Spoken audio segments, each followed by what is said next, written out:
it's not you versus other artists. It's not you versus the audience even. It's you versus you. Just do the thing that you do at the best level that you can do that thing and be unapologetic because you already made that decision for you. Hey friends, welcome to the Sour Notes podcast, the podcast where musicians get curious about their inner critic, self-doubt, and the darker side of the creative process that we don't often hear about. I'm your host, Roxanne Potvin. I'm a singer-songwriter and a lifetime sufferer of my own inner noise. And every other week, I invite artists to share their stories and insights on this somewhat inconvenient reality. Today, I'm talking with JW Jones, a blues-based guitarist, songwriter, and singer from Ottawa. JW has been steadily growing his career for more than 2 decades as an independent artist. In this wide-ranging conversation, we talk about staying true to yourself, moving on from hardship, defining success, finding work-life balance, and straight-up business advice.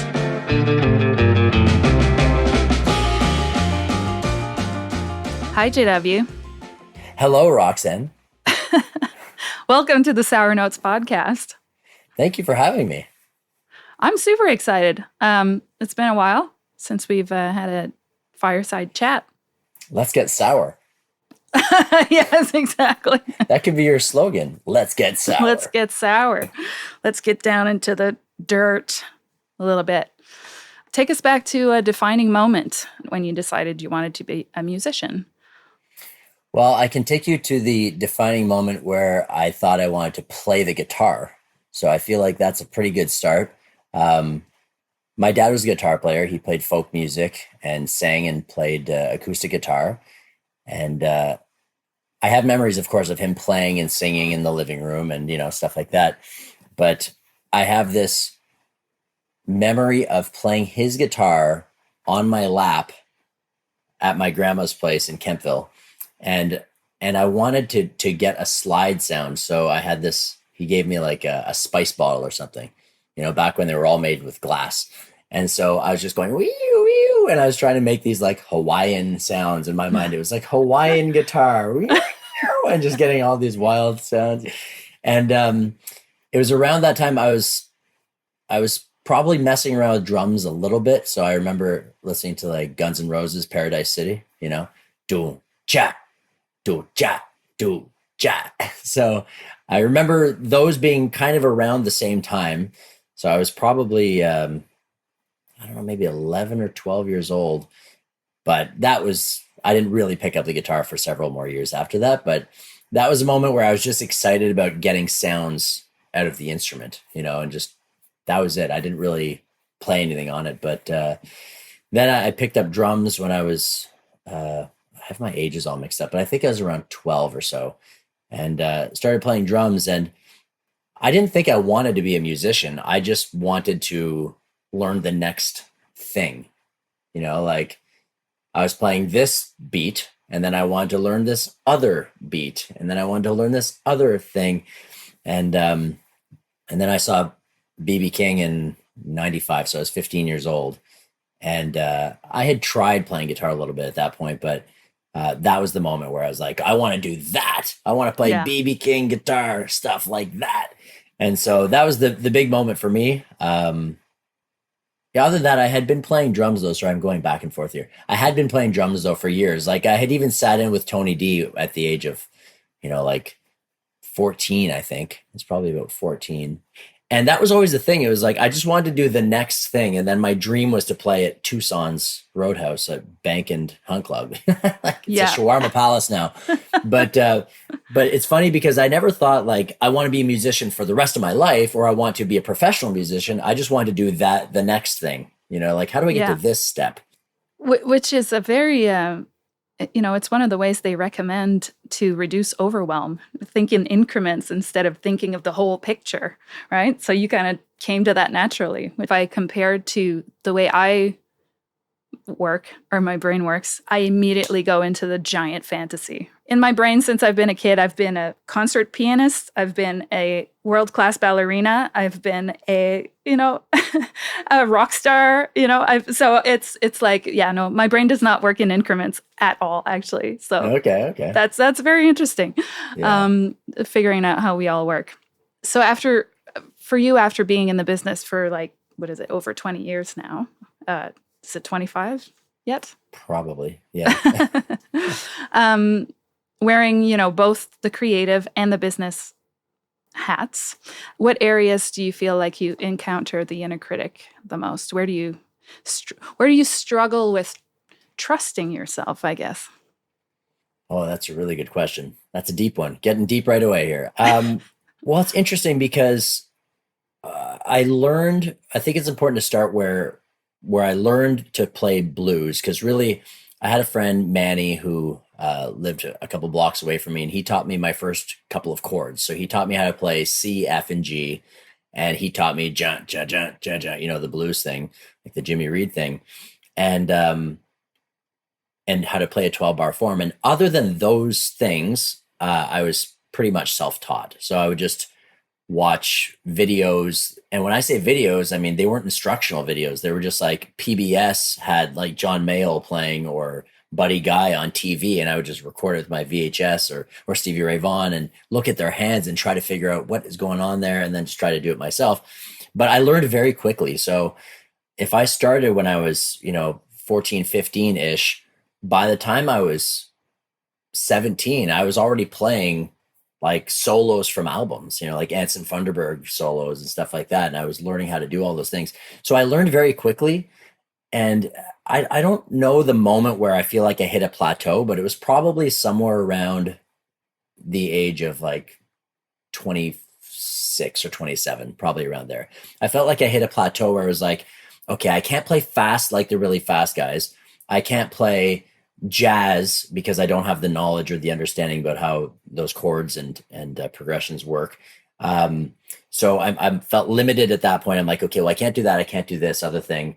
I can't just sit in with a rock band because I don't understand rock music. I can't play with a country band. I don't understand country music. I only knew blues very specifically. So it was around then where I started to go, okay, well, you've got this thing and this is the thing that you can do. And you're already playing gigs and people like it and you're getting paid to do it. Cool.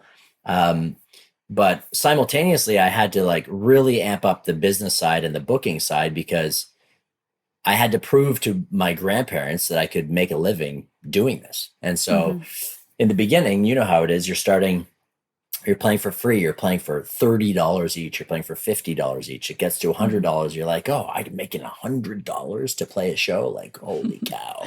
Yeah. And then it, got a little bit better and better. And then I started to realize, okay, like, wow, life is expensive. Like life is expensive. Yeah. You have to really make a lot more money than $100 per show and do 2 shows a weekend. It's not going to work.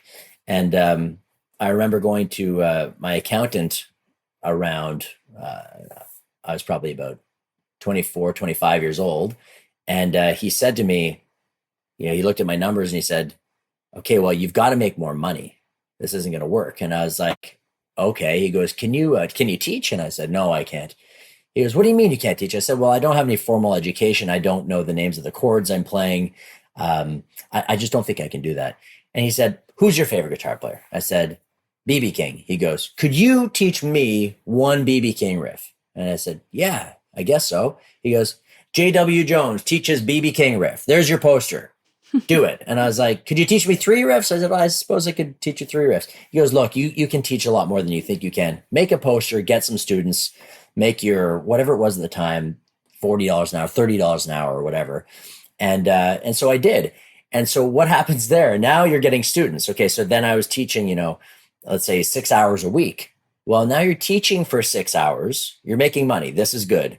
But you're not working on your own playing. You're not working on your own craft. And you're not booking gigs that could potentially make more money. So then it became a thing where it's like, well, how much money can I make doing this? I need more students. I need more gigs. And then all of my focus just went straight into business and my guitar playing just stayed where it was. And so I do believe that I improve every year. But man, if I practiced half as much as the amount of time I put into bookings and management, I'd be friggin' Django Reinhardt or Jimi Hendrix, like the potential is unlimited if you put the time in, but the business took over. Right. Did you feel then insecure about your playing more, or did that impact, your performance more or anything like that? So it's interesting. I think by no means am I overconfident or have a big ego about this. I'm very, very self aware of exactly where I stand as a player.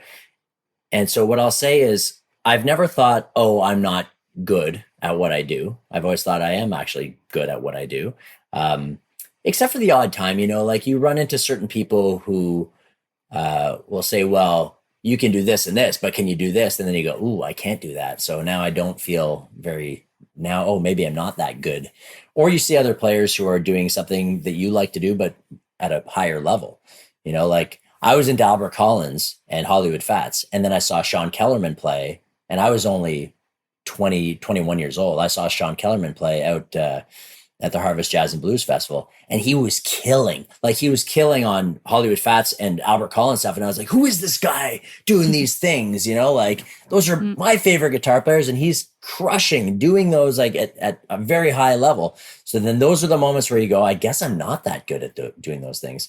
And then you have to go back and go, okay, well, you have two options. You can be self-defeated, or you can just go and practice more, or you say that's okay that he's better at that than you are, and maybe you're better at something else, or just don't make it a competition at all. And then that's the easiest part. But in those moments, I get 21 years old, I was probably jealous. I probably felt inadequate and not as good, but also I was 21 years old. I was much younger than him.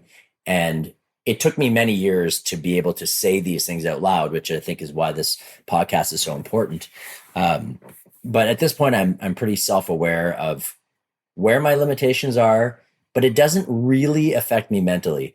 Where the mental effects come in, where things do bother me, is like when you're into the business side and you're submitting to a festival every single year, and they're either ignoring you or passing on you, and you're seeing the lineup come out every year. Every single year, that lineup comes out, and you go, I'm not on that. I'm not on that. All these people are better than me. All these people are more interesting than me. What do they have that I don't have? I don't understand, and then, or you hear about another act that made more money than you did on a show, and you go, why did they get paid twice what I got paid? Is it because I'm not good enough? Why am I not good enough? What am I doing wrong? Oh, they have management. I don't have management. Like you come up with all these reasons why they're doing it better than you're doing it. And those are the things that affect me more so than the actual ability to play, because I know I can improve on anything if I just put the time into it. I just don't put the time into it because I'm too busy trying to make a living, and I have responsibilities, Takes a lot of guts and resilience to be able to continue and keep going and never give up and never sort of let your belief in yourself change, because I think a lot of us, or at least I was very much so when I was younger, I relied on outside validation for my self-confidence, like a whole lot, and like way too much, So that's one of the things that I want to try to highlight in these conversations, is the importance of having an inner resilience before trying to prove yourself out there, Yeah, it's funny you say that, because as we're chatting here, it just occurred to me, I'm only talking about myself as a guitar player, which is like, I do not think of myself as a singer, which is arguably pretty ridiculous, because I'm singing, 90% of the songs, not more. I'm singing almost 100% of the songs that I perform live have singing in them. I think I have one instrumental at the beginning of the night. So to shift this to talking about my issues as a singer would be great, because when I first started singing, what happened was my band was in a battle of the bands, and we were the only blues band. This is 1998. Okay. I've been playing guitar for like 3.5 years or something. And I was going to sing 2 songs in this battle of the bands. And they were all like grunge bands at the time. We're talking late 90s here. They're all playing like Nirvana, and we're the only blues band, and we're all kids. We're like 18 years old, 17 years old, whatever. And my brother's 15, and he's playing bass, whatever, And we go into this thing, and I was supposed to sing 2 songs, and I don't know what happened with time or whatever, but one of the songs was a song that Rusty Zinn sings. And I went up to the mic and I sang two verses. And I was supposed to go do a solo and come back and sing another verse. Well, I sang those two verses and I went and did my solo and I was terrified of going back to the microphone. So I didn't. I didn't do it. Oh, no. No. But this doesn't help the confidence of the story. We won the whole thing. Oh. We won the entire thing. Well, which is ridiculous because we were the only blues band, but maybe the judges, since they were adults running this whole thing, and every band had to sell tickets. That's how these people made money, right? But we won it maybe because they saw that, hey, these guys could actually do something. So then we won studio time, and then we went to the studio. But in the studio, I didn't even sing in the studio. That's where I had a singer join the band because I was too terrified to sing. So then the singer quit, and I had to start singing. So we're around 99, 2000. I'm 19, 20 years old. I'm starting to sing. And then I started continued the band, but had different members. And then I had Steve Mariner in the band. And so Steve comes along. He's 14 or 15, whatever he is, 4 years younger than me. And, he's a freakishly talented guy. So he's playing harmonica and he's singing, and he automatically just sounds better than I did singing. But it was difficult because it was my band. It was the JWJonesblues band. And so we were, sharing vocal duties, right? So he'd sing half the songs, I'd sing half the songs. And I remember feeling not as good and still kind of scared. And I just thought, man, I would just rather play guitar, but I know I have to sing to keep this thing going the way it's going, right? And so at that time, I wasn't getting very many compliments on my vocals. You know what I mean? I sounded very young and I didn't really know what I was doing. So we released the first album and the reviews are just destroying me. Like it was all bad. It was like, great guitar playing. The singing needs a lot of help. Great guitar playing, this. And it was always that same thing. All of my reviews said the same thing. And I could have quit and said, man, this is terrible. I can't do it. But I didn't. I made another album and got the same reviews. And I made another album and got the same reviews. And it just kept happening.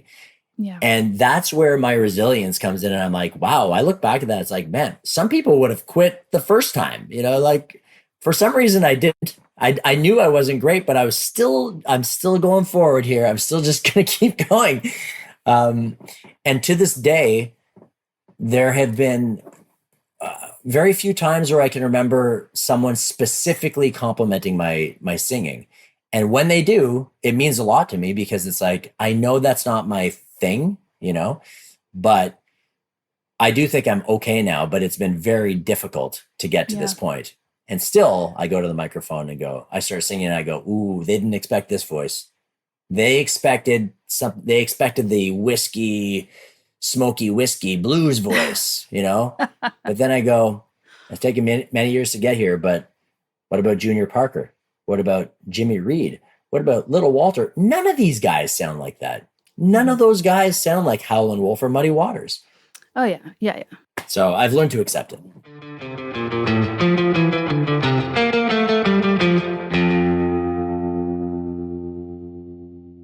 Your willingness to keep going is an admirable quality and a useful quality. And it reminds me a little bit of what you were saying about when you were a kid. Like you just seem to have a very sort of realistic view of yourself or of how things work. You're not living in a fantasy world. Yeah. You're just sort of like, this is how it is, and I'm going to keep going. And, how do you think you acquired that mindset? Does that come from anywhere or anyone? Oh, good question. I don't know if it's, based on being a strength or based on being a fear. I think it may be more so being based on a fear, if I can be honest, because the idea that you have to keep going and you have to do better and better and better.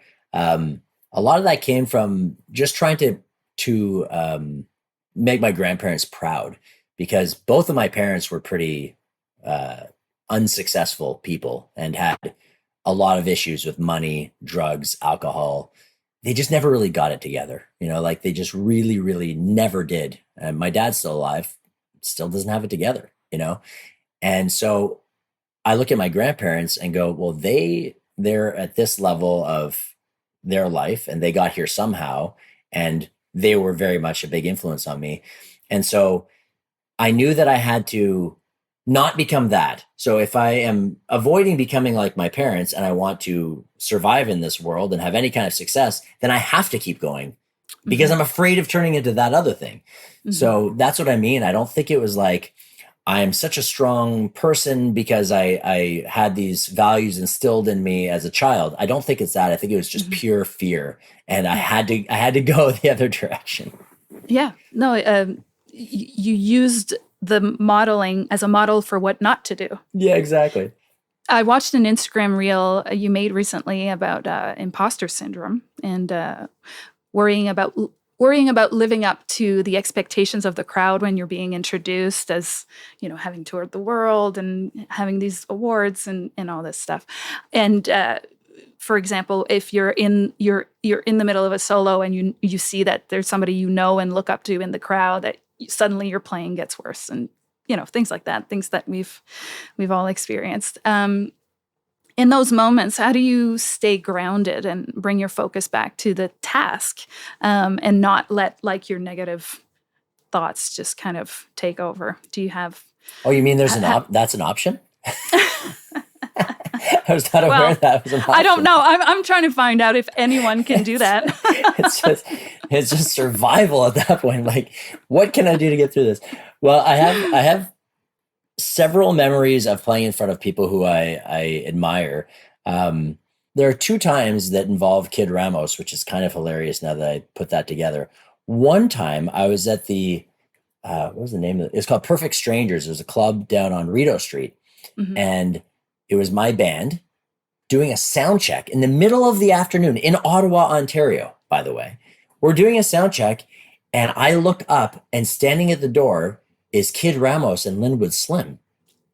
What is happening? Well, they were in town working with Manny and Artie Macris, doing I guess they're getting ready to go to Toronto or to play a show or something together because they did a few shows together. But I'm like, I honestly thought I was like daydreaming or hallucinating, because why is Kid Ramos right there? I mean, I was already a big fan of his guitar playing.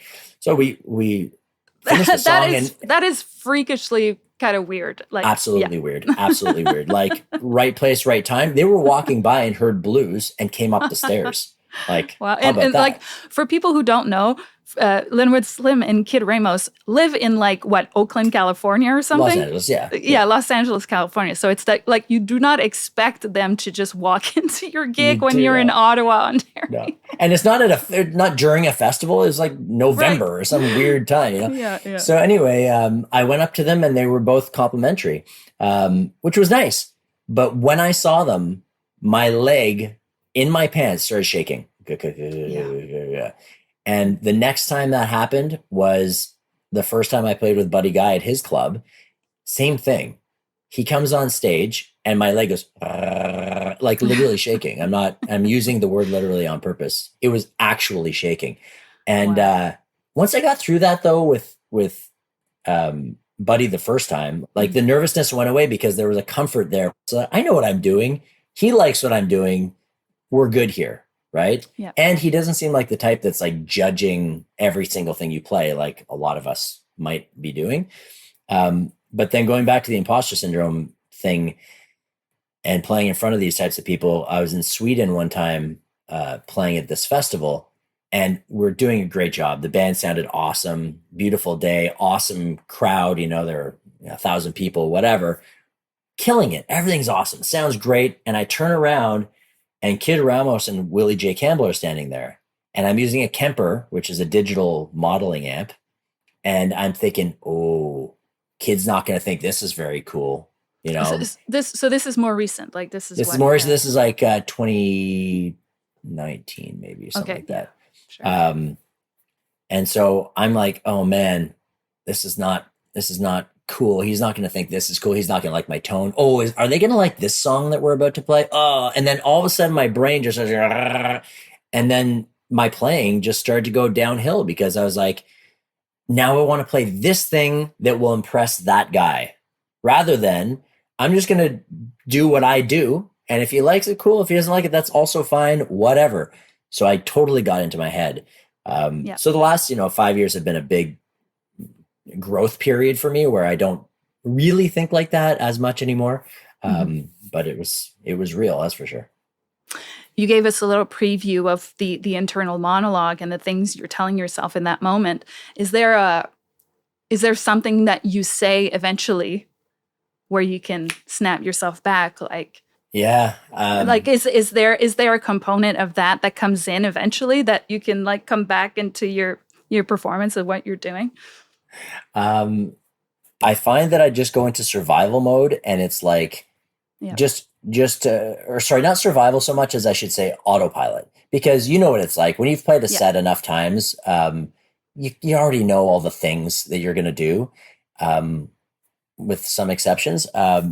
So that negative self-talk and the spiral happens, and it gets a little louder, and then you also have to go, but you still have to keep performing though. You're on stage right now, so it has to squash it a little bit, but it's always kind of there. And I remember looking back they were there for a long time during the set. And I remember looking back at one point and they were gone. And I was like, okay, good. I'm glad they're gone. And it's ridiculous because they still can hear us where they're backstage. Like it doesn't change anything. And the crowd was digging it and everything was cool. But, I think that experience actually is one of the ones that has helped me to get me to where I am today. Even though that was only 5-6 years ago, I'm really, really, really getting to the point now. And if we could share anything with younger artists or people who go through this, it's not you versus other artists. It's not you versus the audience even. It's you versus you. Just do the thing that you do at the best level that you can do that thing. And be unapologetic. If you choose this set list and you like all these songs and you've decided that those are the ones you're going to perform, you can't get to that song in your set list and go, well, Bob Dylan just walked in, so I can't do this now. Like, no, you're still going to do it because you already made that decision for you, not for Bob Dylan and not for Kid Ramos or whatever the case may be. So that's my takeaway, is that we're all just doing it the way we do it. Like, is B.B. King better than Albert Collins? No. Is Taylor Swift better than, I don't know, Def Leppard? Like, what are we talking about here? It's like they're all just doing the thing that they do. Just leave everybody alone and let them do their own thing. What's the quote? Comparison is the killer of joy, or something? Absolutely. The thief of joy, yeah. A thief of joy, yeah. Mm-hmm. No, that's a good thing to keep in mind, I think. Not always easy to do if your mind tends to go into that sort of track, but I think that probably comes with age a little bit too. Yeah. After a while, you're just kind of, okay, I'm done trying to like please everybody. Let me just do the thing that pleases me, and whatever happens. Absolutely. Has your relationship to being open and vulnerable on stage and online, because we're all online too these days, has it evolved over the years? Do you have an easier time kind of opening up? And if it has changed, what do you think that shift is attributed to? I still feel like there's so much more that I have to say and to give as an artist. I have a lot of stories, and on the last couple albums, I've finally dug into some childhood stuff and whatever that a lot of my friends didn't even know these things about me, my upbringing and stuff like that. And so Dick Cooper from the Cooper Brothers has really helped me with songwriting, and Tom Hambridge as well on my Belmont Boulevard album. Mm-hmm. I said to him, here's something that happened in my childhood. I want to write about it. And he said, I'm going to help you with this. And I had to tell him the story, and it was very awkward. I didn't know this man. I had met him one time, and now I'm going to go and make a record with him in Nashville. And the first song called Cocaine Boy, it's pretty vague. Some people hear that song and think I had an issue with cocaine, but it's actually my mother that had the issue with cocaine. And so it's vague enough that I felt comfortable with it that time. And then on the following album, I made a song called Who I Am, and I wrote that with Dick Cooper, and Colin Linden produced it. And that was like another insight to it. And then on the new album, I've got a song called Papa's in the Pen, about my stepdad going to Kingston Penitentiary. You don't go there unless you do terrible things. And so all of these things are stories that I want to keep digging into further and further. And that was a pretty freeing, liberating feeling, because it was like, okay, I can do this and I can release it, and people aren't going to look at me negatively. They're going to look at me and go, oh, wow, we didn't know that. That's cool. The only shift I can say that has definitely happened is that there was a time, especially during COVID, where I was trying to make a video like every day or every second day of just guitar playing stuff. It's like, well, I've got nothing to do. We're not allowed to leave the house. I'm just going to do this. And like, let's say I had a 30-second idea that I wanted to lay down for a video. Like, I would do it, I don't know, anywhere from one really lucky time to like 25 times, Oh, yeah. And by the 25th time, you're going, what am I even doing? How is this any better than the first time? And also, who cares if you missed that one note? It's not terrible. It's just a little bit of a flub. You know what I mean? So, and I'm talking about the difference in the last like 3 to 5% of the accuracy of the playing, right? It's like, but you look at these other guitar players. In my case, I look at these other guitar players, someone like Josh Smith or something. This guy is like a freak on the instrument. Like, he doesn't make mistakes, And so how can I possibly live up to that when that's what everyone else is seeing on Instagram? They're on his thing, they see his feed, and then they see mine. They're gonna be like, this guy's terrible. You know what I mean? But in reality, I've just gotten to the point where it's like all of our favorite players make mistakes. I mean, BB King goes out of key regularly. You know what I mean? Like on guitar anyway, not necessarily vocally, but on guitar regularly. He's he's on the wrong fret. It's like, that is the wrong note. Or he's playing major and a minor. It's like wrong. Yeah. No one cares. He's the greatest ever, Mm-hmm. And so a big part of it for me is just forgiving myself, allowing myself to make mistakes, to not worry about it. And so more recently, a friend of mine is a videographer, and he's gone into business managing people's social media. And he said to me, dude, your social media is a disaster. You have to trust me. Let's do something. And I was like, I don't care anymore. Like, if you look at my feed, it's like, it was all guns a-blazing for COVID and a little bit after. And then it just went, to absolutely nothing. And then it was just gig posts and the odd photo of my daughter on her birthday or something. And then I would just like, I post it now and then. And every one of those posts that you see, if it's not a gig poster or whatever, it's me forcing myself to do that thing, because you have to do it on social media, because that's what we have to do. Quote unquote. Yeah. Yeah. And so my buddy Josh O'Connor said, look, come over to my house, bring a bunch of different shirts, and let's just record a bunch of content. I'm going to ask you questions. You're going to play guitar, blah, blah, blah. And so I did that. And now my social media, if you look at it, it's like, it's very active, and there's something posting every second or third day. And it's supposed to be the right thing to do. But every fiber of my being is like, I don't want to do these things.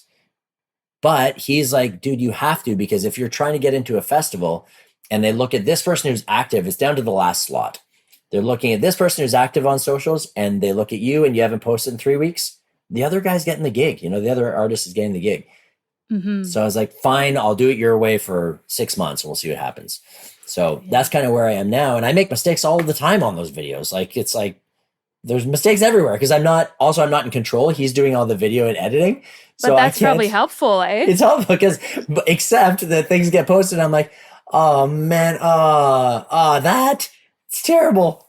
You had to relinquish control. Exactly. I think that's useful, because perfectionism and controlling that, a lot of people don't post anything because of those things, right? So like having somebody else in control of that, it's like, well, I guess it's out of my hands now. I think it's like, what I've started doing recently is I film myself while I'm playing at home. Okay. Like with the lens turned around so that I can see myself. Yeah. Because I did the same thing during COVID, by the way. I recorded a bunch of videos. I would do 28 takes of a song, until I had the song down enough that I felt somewhat comfortable posting it, but I never really felt that great about any of them, to be honest. And I did about 30 of those videos. I hadn't been playing or touching an instrument at all for the last few years, other than playing bass in my partner's band. But in the last few months, I've picked it up again. I've started practicing again and singing again, and just kind of really taking it really slowly.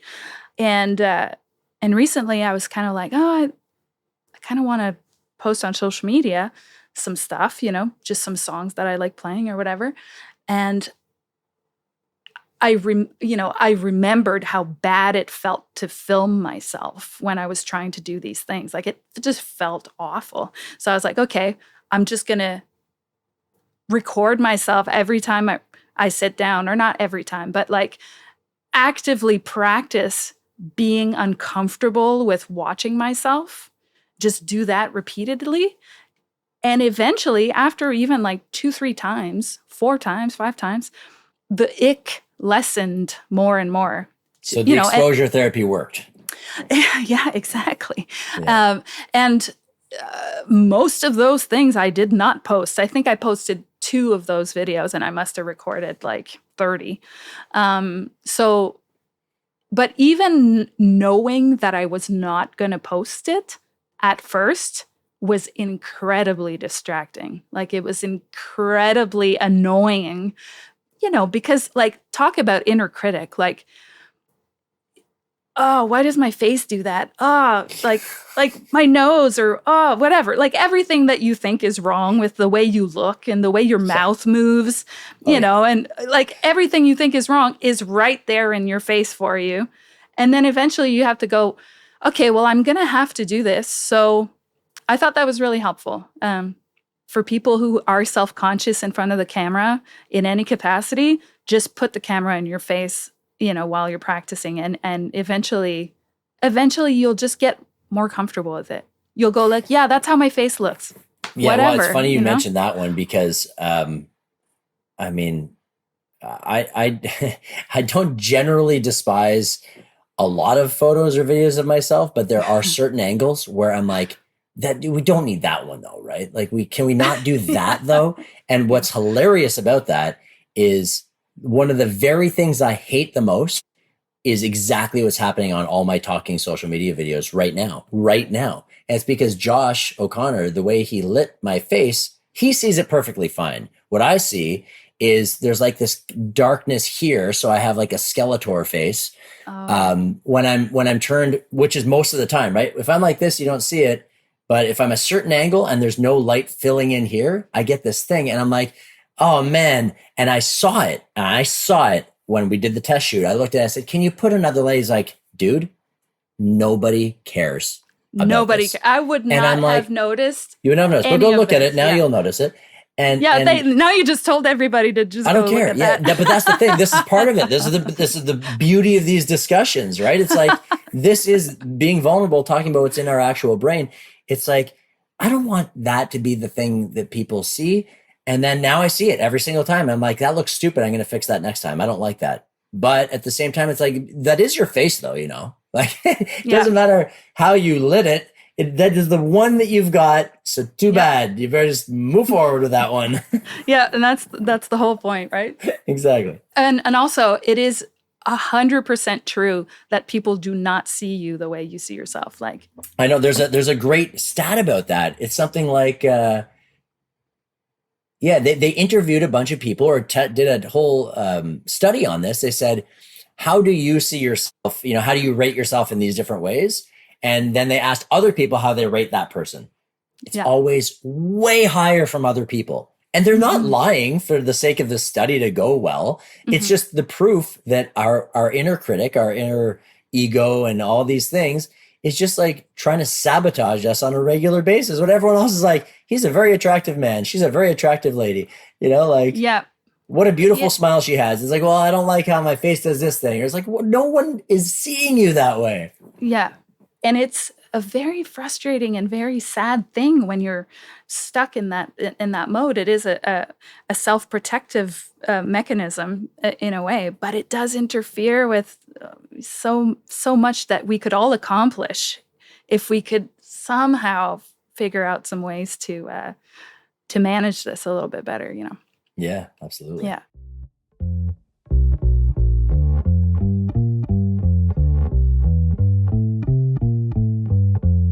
Okay, we're gonna sort of shift gears here a little bit. Going back into we're going straight up into some business advice here. Okay. Early on when you were starting out, how did you establish your price? Was it hard to put a dollar value on your music? Did you struggle with undercharging or second guessing yourself? Like, how did you navigate that when you were starting out? Yeah, that's a very good question. I was about 17, I guess, 17, 18 years old. Yeah, when I was talking to Tony D, got on a phone call with me. This is like my hero, and we're on the phone. And that in itself is like, holy shit, I'm on the phone with Tony D. Like that's pretty freaking cool. And here he is helping me out. He's like, you can play at this place and you might be able to get, $100 a guy. You can play at this guy and, the casino pays really well. You could probably get X there and whatever. So that was a huge, huge help to me. And now I do the same thing for my students who are undercharging themselves. They're like, yeah, I got the whole band booked for like $200. I'm like, you could have asked for $400. Like, come on, talk to me first. Anyway, so to your point about like, how do you know how to price yourself? I remember getting on the phone with a blues festival, and this guy said to me, what's your price? And I had read this book about the music industry, how to be your own booking agent, I think it was called. And it said, never be the first to say a price. And I was like, I'm going to use that trick here. Right. Yeah. So I said, well, it depends on the length of the set. It depends on the travel, the hotels, the this, the that. And he goes, JW, what is your price? You need to know what your price is. And I'm like, okay, my price is X. I don't even know what I said. Let's just say I said 1,500 for argument's sake. He goes, thank you very much for letting me know. I'll keep that in mind. Take care. Goodbye. We get off the phone. I never got the gig. So that person, though, taught me a valuable lesson. And I truly believe that. He could have taken it two ways. He could have helped me in a supportive way and given me information and said, look, here's what you should probably be charging. I'm just being honest with you. I've got a budget and this and that. Or he could do what he did, which I never got the gig. I still never got that gig. And the festival went on for many, many years, and I never got the gig. Why didn't I get the gig, though? I don't know. Did I ask for too much for me as an artist in the lineup? Like that slot can't have that value, that, 1,500 or whatever I said. Or did I not get it because I'm not worth $1,500, or he doesn't, he wants to put it towards someone else? I have no idea what the reason was.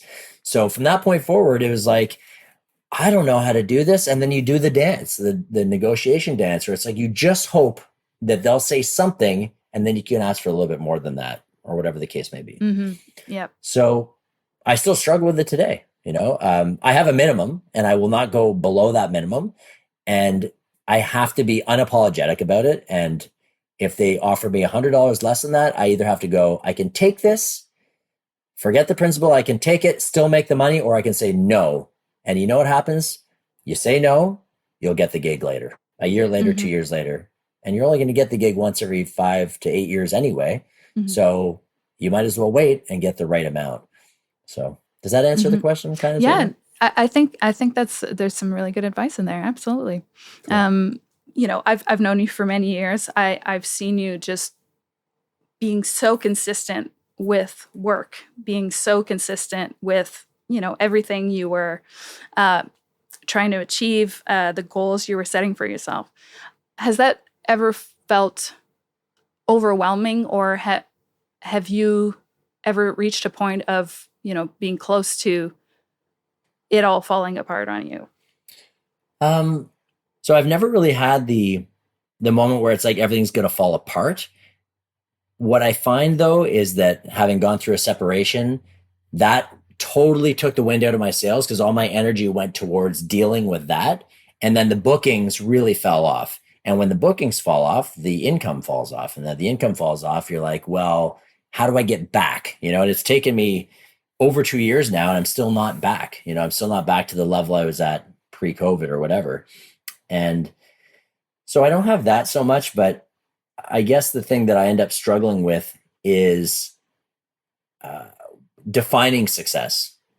Mm-hmm. And I had an insane conversation with a musician that has left me pretty mind blown about how some artists perceive success. So we're talking, this person and I, we're going back and forth.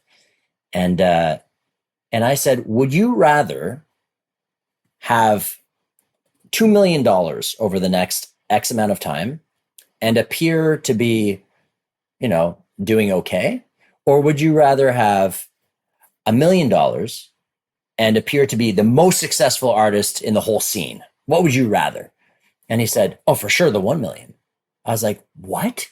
You'd rather the perception of success than the financial side of success, which would give you so much flexibility to not accept the gig you don't want to do, and to, and to give you more control over your own life. This person would rather appear successful in business, in what they do, than to have the financial, realistic, concrete. That is this is real. This is not real. What things appear on the internet, that is not reality. What is reality is your bank balance, because you can't pay your mortgage with Instagram likes and social media nonsense, but you can pay things off if you have cold hard cash. But that's hard these days because appearances are, the focus on appearance is so high in the industry presently.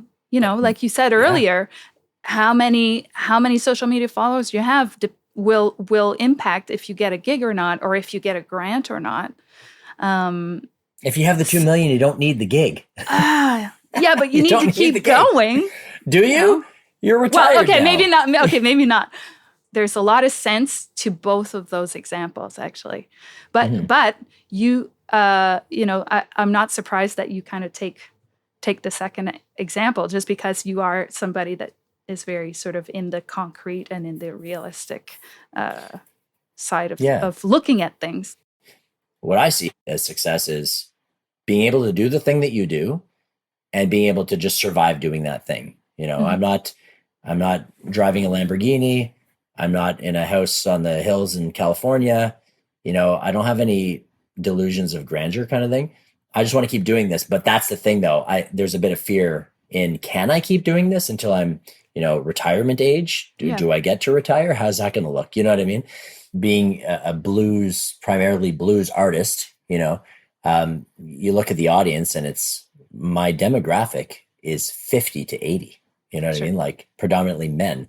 And that demographic it's not going to be around in 20 years. It's not. It will not be here. So my options are to make hay while I can and hope that I can do well enough that I can actually retire at 60 years old. Retire, I mean financially, not playing anymore. Just not needing to accept every, gig. And so that's where that's always in the back of my mind. Like you gotta reach this milestone. And if you don't, what are you going to do? Like you don't have any real transferable skills that are going to get you real money. You know what I mean? So I think those are some of the fears I have about it, quote unquote, falling apart, Sure. I was kind of wondering on the sort of burnout angle, like if you feel overworked or overwhelmed at times with terribly with the business side of things. Absolutely. Yeah. Well, the other big thing is, I have a 6-year-old daughter, and to find that work-life balance is, and I'm still teaching, I'm still teaching blues guitar because I need that when I'm not on the road working a lot of gigs. Right. So to find the balance of being able to fit all the things into your life, inevitably the thing that keeps going in the back of my head is, dude, you're not booking enough gigs. You don't have enough work. You got to work harder. And then you're tired. And so if you're tired, you can't work. You can't even do the work to get the work because you're so tired from dealing with family stuff and of course regular responsibilities. So there's definitely burnout there. And then of course I get inspired at the worst possible times, like 11 p.m. on a school night. Like I used to be able to, when you and I were young, I stay up till 3 in the morning, 4 in the morning. I'll just write emails for 5 hours. Well, I have to wake up at 7 o'clock. So that's not going to fly. You know what I mean? So there's definitely some burnout in that sense. Of course. But every time I start to write songs and make an album, I get excited again. And so those are the moments to me that keep me coming back and changing songs in the set list so that I'm staying inspired. Those are some of the things that keep me going. Yes, it's the well that never dries up kind of thing. The happiness that you can get out of the music itself, of course. Yeah.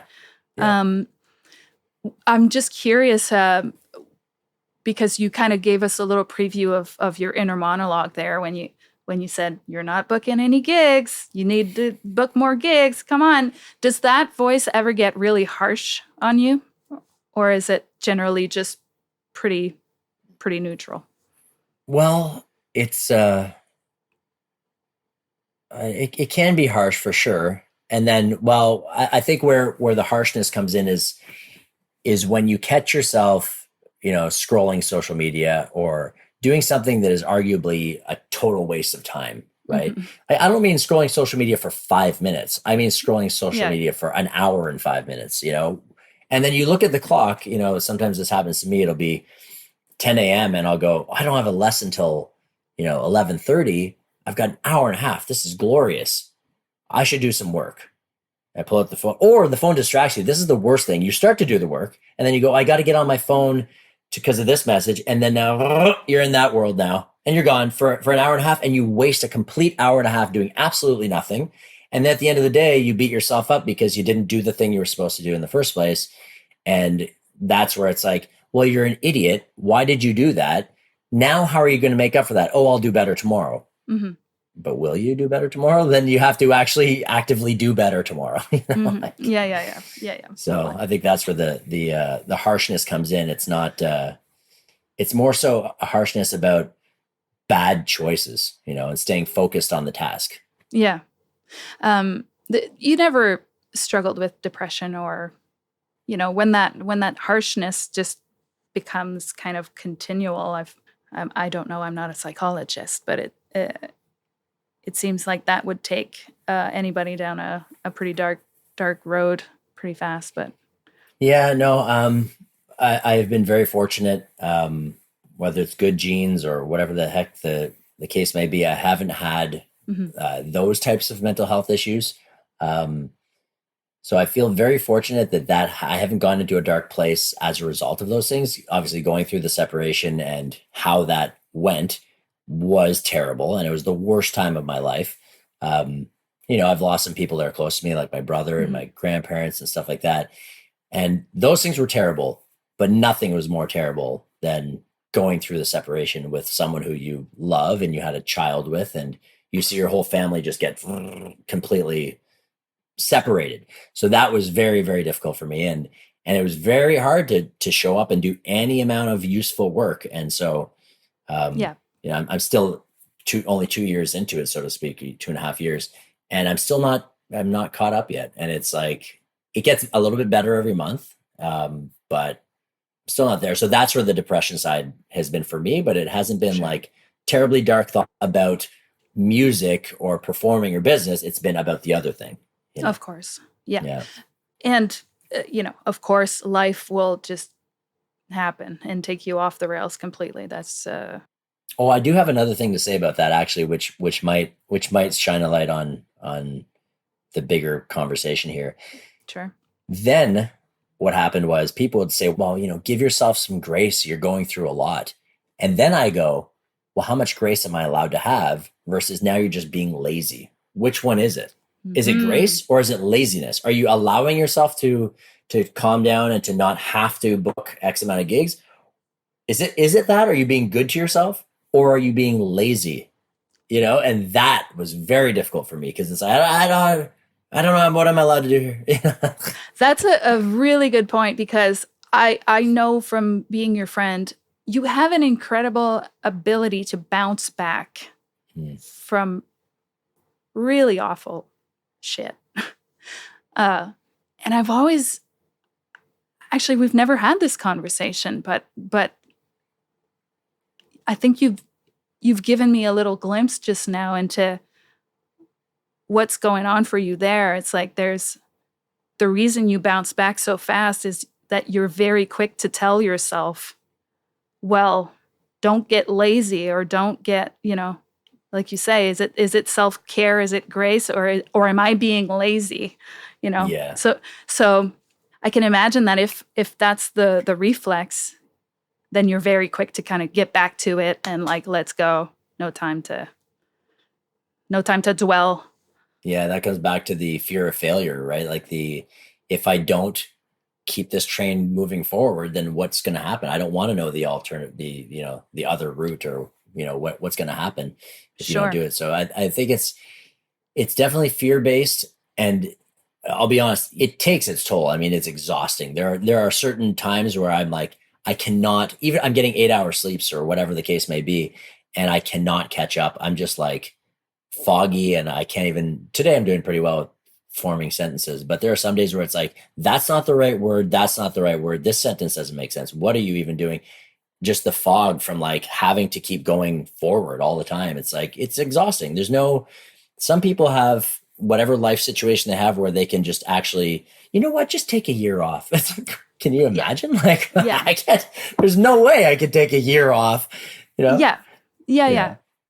One thing that's really hit home for me is that I think the reason why I continue to move forward and I don't have a lot of issues with going down a dark path is because my parents had major issues, but I always felt loved and supported. There was no time where I was like, oh, I guess my mom doesn't love me because she's addicted to cocaine or she's at the bar every night. That didn't really occur to me. She was, not very responsible, and I had to take care of things that I shouldn't have had to take care of as a kid, but I never felt unloved. And so there's that. There's my grandparents who were always there, like a rock, and then there's like, they say it takes a village. Like I had very good friends around me and a very good support system. And like, that was always there. And so I think those are huge, huge reasons for me, because other people I've spoken to, they say, well, I feel like my parents don't even care what I do, or my parents this or that. And they have all of this foundational stuff that has cracks in that foundation. My foundation is solid, even though they were total screw ups. The love was never in question. And so maybe that's the one saving grace that gives me the ability to be successful,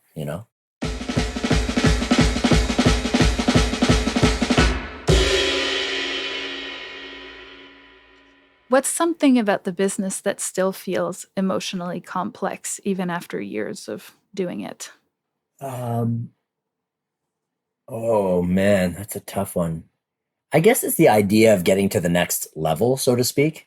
I see younger players than me who I've met when they were like kind of okay players. I see them now touring like on the Jimi Hendrix tour and on these big festivals, and they're opening for big artists. And I go, wow, like I'm just as good as they are, or better in some cases. Better. I'm using the term loosely, it's still subjective, but it's you get the idea. Yeah. Relative, yeah. And I see that and I go, what's the difference between me and them? And I have my ideas about why they're there and I'm not. But so that can be, the idea of getting to that next level can be frustrating, because it's like, do I need management? Do I need this thing? Do I need that thing? That's what I find difficult to navigate still. It's like, but then my ridiculous level of self-awareness and logic comes in, and I go, but you're not certain things, And so if you're not those things, and you're a middle-aged white guy who plays the way you play, and you do the thing you do, like you're not really checking the boxes to do that other thing. So it's like, just too bad. Just do the thing that you do. Right. It. Coming back to that, right? Yeah. So I guess it's just the true answer of that is asking yourself those questions. Why don't I fit this, and this to achieve that? And so that's emotional, like that, that can give you doubt in your own abilities. And yeah. I think actually very good answer, because it's making me think that you have a real a good ability to balance your realistic brain and your emotional brain. It's not all your emotional brain that does the talking. That's a helpful thing, to not let the emotional be the answer to everything, because when you have that realistic thought and you can accept it, you're not just kind of living in fantasy world and delusion and then getting bitter because you're not where you wish you were or whatever. Like, to me, your realistic brain is kind of a reassuring presence in a way. It's just kind of the grown up in the room saying like, well, here's how it is, Yeah, absolutely. What would you say a belief about success that you used to have, you have outgrown? Is there one? Wow. God, I'm so boring because I'm so realistic. It's boring. It's refreshing. Is it? There's nothing, because I mean, the tough part for me with that topic is that I've continued to make a living despite having low record sales, very low streams. So a lot of the weird success stuff is like, when I was on Northern Blues Music, the goal was to sell 5,000 records, of each release. Like, it had to sell 5,000, and I would get to, 3,000 or whatever, a little bit more than that, maybe. I don't actually know the numbers, but we were always trying to get there, and it never really hit, I don't think, So what I learned from that is, I'm hearing you have to sell this many records, and I'm living by not selling that many records. So those beliefs about success slowly started to go, well, that's not how it is actually, because I'm still here and I'm fine. So that must be wrong. So I guess that's one of the things. And then, seeing the streams and the YouTube views and the, all that stuff from different artists, it's like, so you had 1 million views on something. What does that equate to? You'd be better off going to play a gig at the Rainbow Bistro in Ottawa. You'd make more money. And it's like, yep. So what is success? Like, what? I don't know. The game has changed, right? I mean, when you and I started, holy cow, man. CD sales alone off stage, like, you would double the money you made in your night. But that is an interesting thing that you bring up. It's like, how do you quantify success, right? Is it a number? Is it I hit 1 million streams? Is it I sold 5,000 records? And it's super cliche, but it is up to everybody to define that for themselves, Yeah, I think on the financial side of success, my idea is that I can continue to survive, and I'm not, living in a van down by the river, right? Sure. So that's the financial side. On the artistic side, I think you've actually inspired me to come up with a list almost and say, here's what success is to me. It's, I make art that I think is valuable and important and good. There, I did that. There have been times in my career where I've said, I can die now. I'm good. I recorded with whoever, To go off on a tangent a little bit, just a tiny tangent. What was that first moment? Which one was it? Do you remember? Well, I mean, one of the very, very first ones was probably Kim Wilson coming to Ottawa and recording on my album that you're on, Bogart's Bounce, 2002. I mean, Kim Wilson flew in, said he would do it for nothing, but if I could pay him, then I could pay him. And he recorded on a couple songs, and we played 2 shows at the Rainbow that were like sold out. Yeah. I can die now. You know what I mean? Like, I'm good. And then, but every album after that, something cool would happen. Colin James flew in from Vancouver to record on 2 songs. Kim was producing it. But where I really felt more accepted is when I recorded with Richard Innes and Larry Taylor, my favorite drummer and bass player in the whole world. Both have passed on now. And I remember this very clearly because we were playing a slow blues, and I didn't know they were recording. We were just going through it. And we played the whole thing, got to the end, and Larry starts talking. He goes, man, you can't play that. You couldn't have done that any better than that. And I was like, I'm probably going to like overdub the guitar after. He's like, that was it, man. That was it. You couldn't have planned that in 1 million years. You could never play all those things again if you planned it. And I was like, I remember I had a crushing headache. Like, it was probably a stress headache because it was so painful. I barely remember this moment, but I have it recorded because we're in Sun Studios in Memphis. And I remember listening back to that and going, that's Larry Taylor talking to me about what I just did on the guitar. And that was a very pure moment to me where it was like, this is success. Like, that's it. That's it. He liked what I did. He is one of my peers. He's played with everybody, and he thinks that what I did is cool. So then that means it's pretty cool, right? Absolutely. And then the big thing for me when it comes to success was getting nominated for a Juno Award for Belmont Boulevard. That moment made me successful to everybody else. Mm-hmm. But it didn't make me feel successful. It was very empty in a lot of ways. It was nice to be part of the conversation. It was nice to be nominated. It was nice to be at the awards and to meet the people. I got to meet Alanis Morissette, for God's sake. Like all those things were cool, very cool. But none of that compares to trading riffs with Hubert Sumlin in Sun Studios or Larry Taylor saying those words to me. No one else would ever understand that except you and, a select number of people would be like, damn, that is really special and really cool. But no one else understands that. I can't use that in my bio. No one cares. I'm not going to get a gig because Larry Taylor said that.